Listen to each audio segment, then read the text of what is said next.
In AutoCare, profit feels simple. Car come in, work get done, customer pay. But at the end of the month, something doesn't add up. The truth is, profit leak in a places you never see until you know where to look at.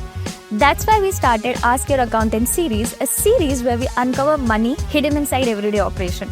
With me in this series are the accountant from the Proxtat, the people who actually help AutoCare business find money that they're unknowingly giving their way.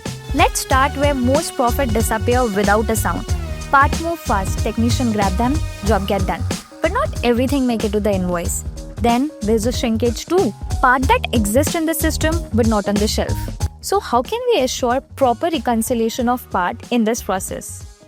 When the technician or the store manager process the vendor bill, purchase order or the return part, all transactions must be routed through the point of sales or the inventory management system.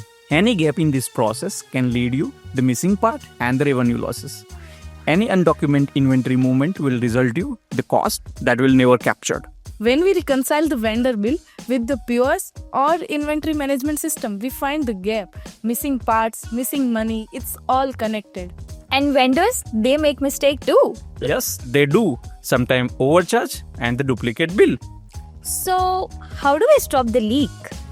If something brought, it should be reflected in our system. That's why we do reconciliation and verify invoices with the purchase order, just avoiding duplicates or overcharges. Warranty and internal users part must be segregated. When you segregate them, and finally, you can find what the actual job cost you. When the reconciliation is routine, nothing hide. Missing part, missing money. You catch it early. Your system show activity, but your accountant shows the truth.